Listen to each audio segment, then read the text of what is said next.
Baik, perkenalkan nama saya Kristain Putra.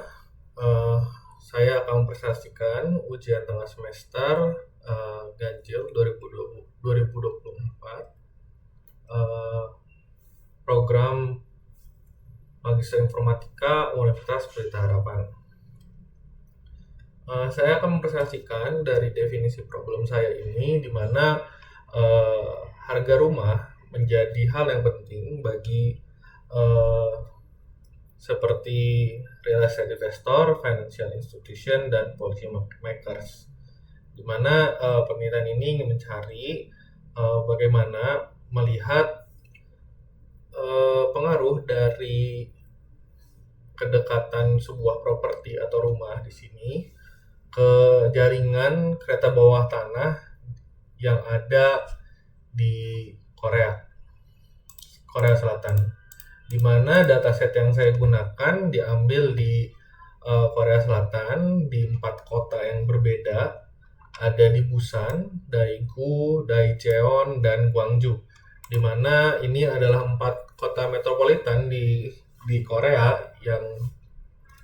uh, yang satunya lagi Seoul ada di dataset yang berbeda dan tidak saya bahas pada penelitian kali ini. Uh, untuk dataset jurnal dataset sendiri ada di sini, ada jurnal data in brief, hedonic dataset of the metropolitan housing market case in South Korea. Baik, pada dataset ini saya melakukan eksplorasi, ternyata ada 30 variabel. Ada 4 dipisahkan dalam 4 grup, ada housing properties, local demographic characteristic, local amenities, dan seasonal control variables. Tetapi heating type yang merupakan salah satu member group dari housing properties dan juga sales control variables pada grup keempat tidak akan saya gunakan, karena pada dataset ini kedua poin ini adalah data dummy yang dikatakan dari jurnal ini, dari Elsevier dataset. Baik, ini adalah cara pemilik dataset untuk mengambil data. Untuk data housing transaction-nya, untuk nilai jual rumahnya diambil di salah satu kementerian di Korea Selatan. Lalu untuk housing properties-nya dari Kukmin Bank dan Never Real Estate, dan lokal geografiknya dari semacam lembaga seperti BPS di Indonesia. Lalu di sini adalah metodologi untuk mendapatkan public amenities dari properti yang sudah ada. Jadi dari properti yang ada ditarik radius sebesar 400 meter. Jika di dalamnya ada public amenities atau fasilitas umum, akan ditambahkan ke dalam dataset. Berikut adalah deskripsi dataset yang ada dari condominium price. Di sini menggunakan harga apartemen, karena di Korea sendiri properti yang paling banyak digunakan oleh masyarakatnya adalah apartemen berdasarkan pemilik dataset ini. Nilainya ada dalam satuan won per meter persegi. Lalu tadi ini adalah grup yang kedua, ada sebagai berikut. Lalu ada local demographic, lalu ada local amenities yang isinya adalah fitur-fitur yang ada di sini. Dataset yang ada sudah dibuat ke dalam suatu scale yang bernama Stephen, yang dimana datasetnya ini sudah dalam scale nominal, ordinal, interval, dan juga rasio. Untuk model yang saya gunakan, karena kebanyakan dari penelitian-penelitian sebelumnya yang digunakan adalah KNN, linear regression, random forest untuk prediksi harga, maka saya akan gunakan ketiganya pada eksplorasi pengujian saya kali ini, di mana untuk menyelaraskan juga dengan materi yang sudah dipelajari. Saya jelaskan dari KNN dulu, di mana KNN ini mencari dari rumusnya ini mencari jarak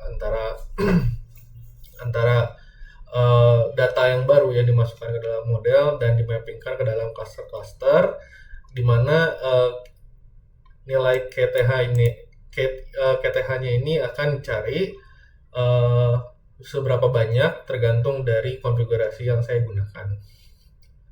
Lalu untuk linear regression adalah linear regresi yang sangat simpel, di mana di sini ada persamaannya, di mana ini adalah targetnya, ini adalah fitur-fitur yang dimasukkan X1, X2 sampai XP, dan juga ada biasnya. Di mana di sini ada weight di sini atau di sini juga konstanta, di mana ini adalah the coefficient atau weight dari masing-masing fitur yang digunakan. Lalu ada random forest, di mana random forest ini membangun dibangun di atas dari decision tree, di mana decision tree ini kekurangannya adalah inakurasi, di mana random forest ini mengisi inakurasi itu dengan banyaknya varietas decision tree. Masing-masing di sini memiliki kelebihannya masing-masing, di mana KNN ini menggunakan cluster-cluster juga, dan di random forest ini komputasinya menurut tutorial yang saya gunakan cukup lebih simpel dibanding yang lain karena berbasis decision tree, di mana decision tree-nya ini dibuat banyak yang sebenarnya yang biasa disebut bagging, di mana akan dibuat sampel-sampel akan dipilih untuk dijadikan tree, di mana rekor-rekornya pun bisa sama dalam pengambilan bagging ini. Ini adalah formulanya, di mana FBX ini the prediction of BTH-nya. Jadi dari banyaknya tree ini akan dibuat prediksi. Baik, berikut saya jelaskan dahulu dari tree yang saya gunakan.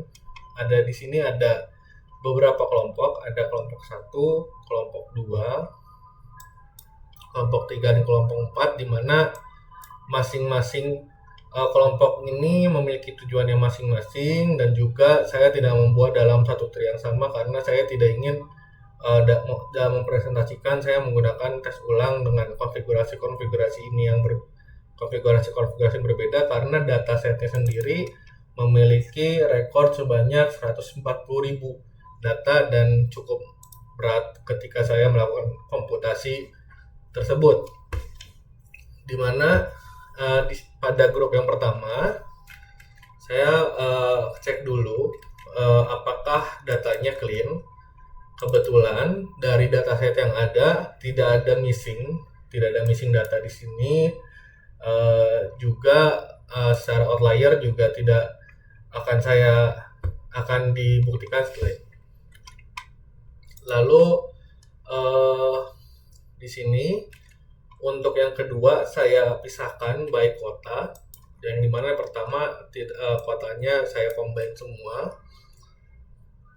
Lalu di sini nanti berkaitan dengan analisis saya, dan di sini adalah tree lengkapnya dalam menganalisis konklusi yang saya gunakan. Baik, saya lanjutkan, di mana di sini ada 140.000 record dengan 31 fitur.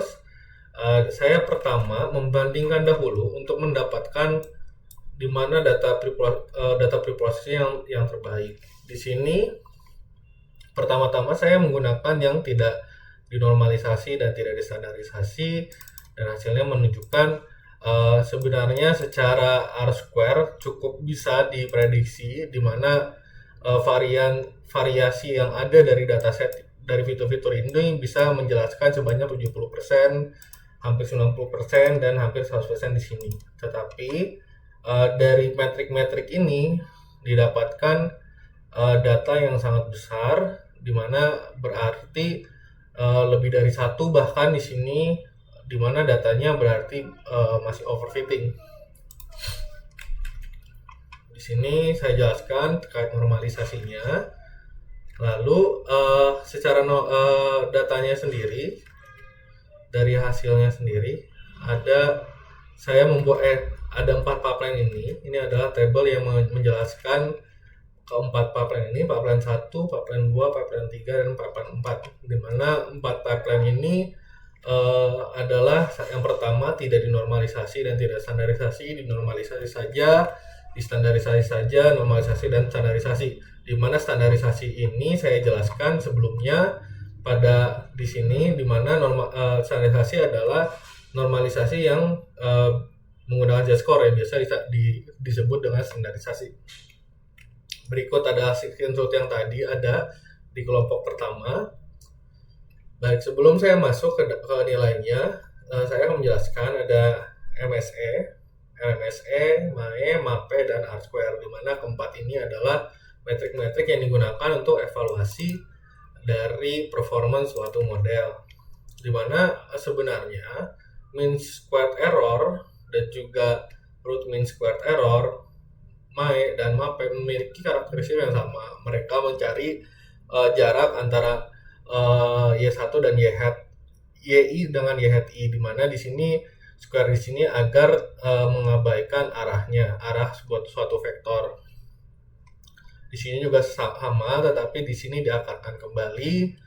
Lalu di sini adalah diabsolutkan, dan di sini untuk MAPE ada penyebutnya menggunakan YI. Nah, untuk MAPE sendiri analisisnya cukup menarik pada dataset saya, karena di sini ketika saya normalisasi, misalnya saya gunakan 0,1, saya akan tunggu sebentar. MAPE ini memiliki performance yang kurang baik 0 ke 1, karena memang dalam literatur yang saya gunakan juga ketika actual values R0 atau misalnya dekat dengan 0, maka analisisnya memang untuk MAPE sendiri tidak terlalu baik. Saya akan bandingkan dengan normalisasi menggunakan min 1 dan 1, di mana MAPE-nya baik di sini 0,08, 0,014, 0,28. Tapi di sini nilainya bisa sampai 0,2 meskipun tidak signifikan, tetapi memang kalau dibandingkan dengan perkalian yang ada di sini cukup jauh di 0,008. Baik, saya akan kembalikan ke defaultnya. Masing-masing dataset juga diambil 90% dari dataset untuk training, dan juga yang akan dianalisis untuk divalidasi, yang akan memvalidasinya adalah 10% sisanya. Lalu untuk R-square sendiri adalah coefficient of determination, di mana R-square akan memiliki range 0 sampai 1 adalah seberapa besar suatu model dapat menjelaskan dari seberapa besar target yang bisa dijelaskan dari variabel-variabel independen yang dimasukkan ke dalam suatu model.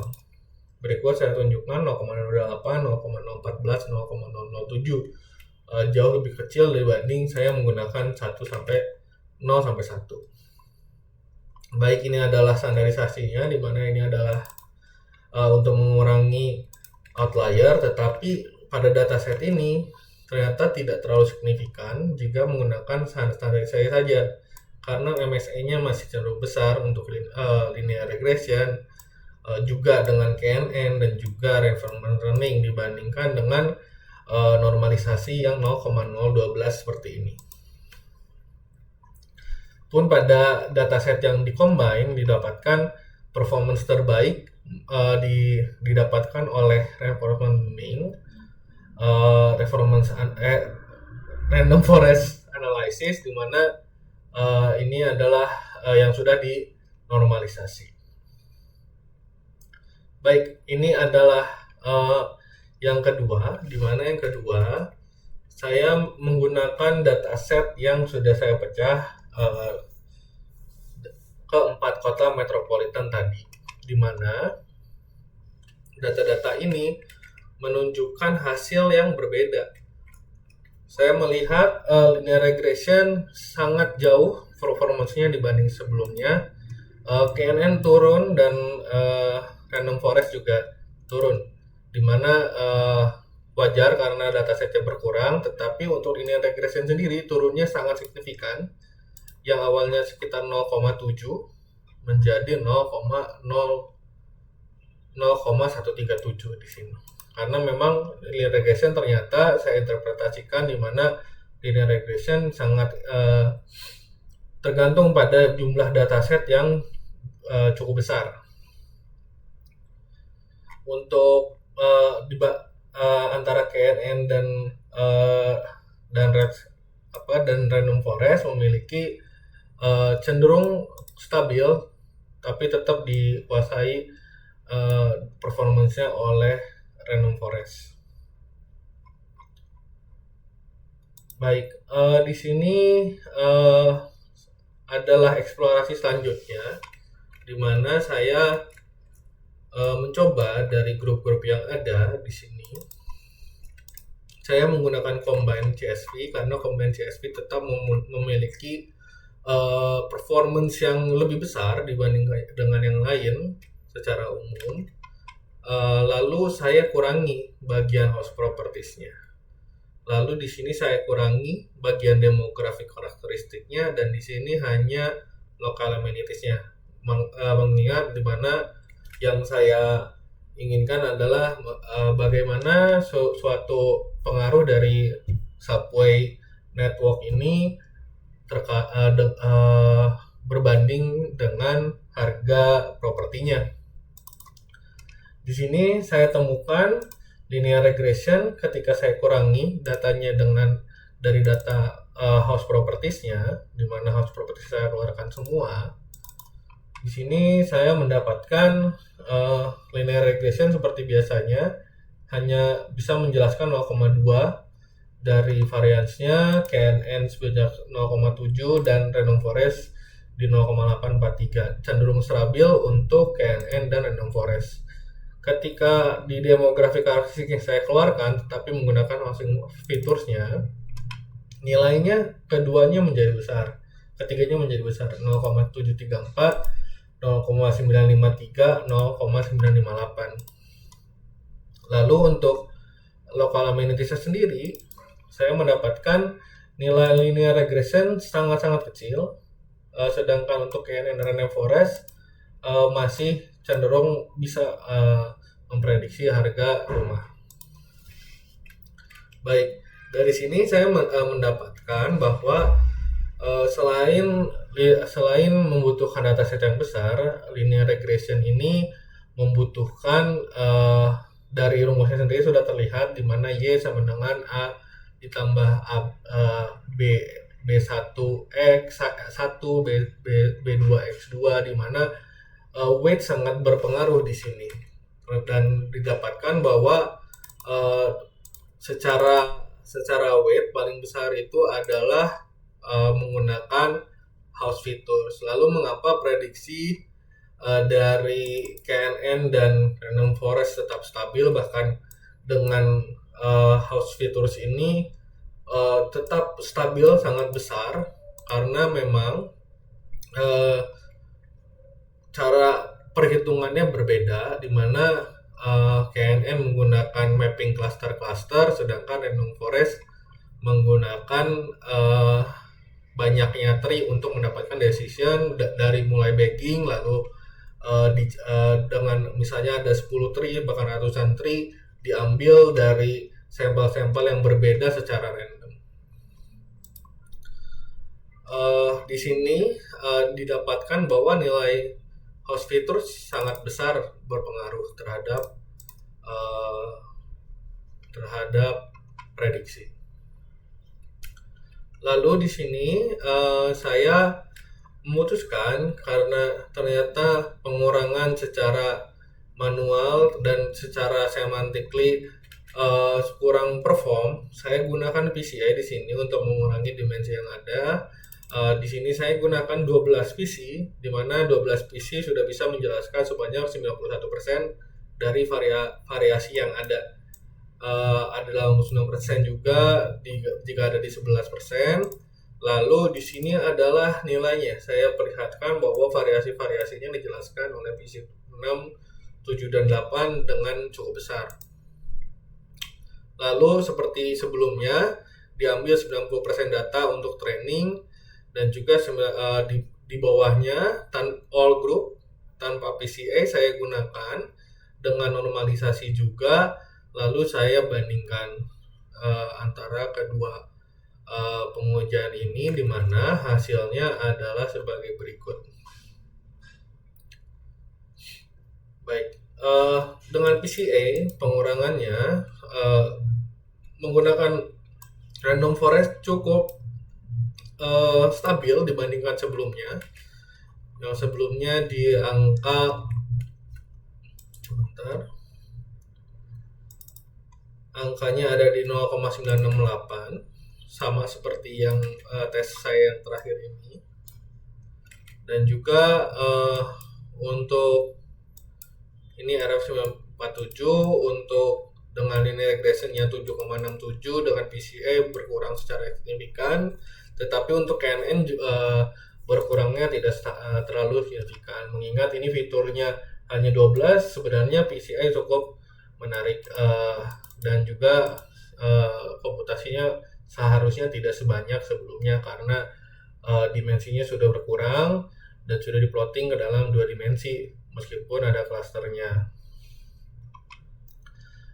Kesimpulannya, di mana untuk memprediksi harga memang RF, random forest, dan KNN bekerja jauh lebih baik dibandingkan linear regression, tetapi dengan data yang cukup linear regression juga bisa memprediksi harga dengan nilai yang cukup besar di angka 0,7 atau 0,75 dari variasi data dapat dijelaskan oleh linear regression, di mana sebenarnya linear regression dengan sangat jelas memperlihatkan seberapa besar weight yang ada dari local amenities, di mana dari perbedaan yang ada di sini sangat terlihat jelas, di mana local amenities hanya menjelaskan 0,058, tetapi dari model yang lain tidak bisa mendapatkan visualisasi itu, di mana dengan pengurangannya tetap stabil meskipun secara prediksi sangat robust, sangat bisa diandalkan untuk KNN dan RF ini.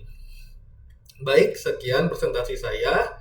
Di sini adalah YouTube-nya, lalu di sini adalah appendix-appendix-nya, di mana setiap data ketika saya combine, dan ini adalah pembuktian dari 140.000 data yang saya gunakan untuk training. Itu ada 23 features dan 126.552 data. Lalu di sini ada untuk busanya sendiri ada 61.000 data, dan Daejeon dan Gwangju sekitar 25.000 dan 32.000.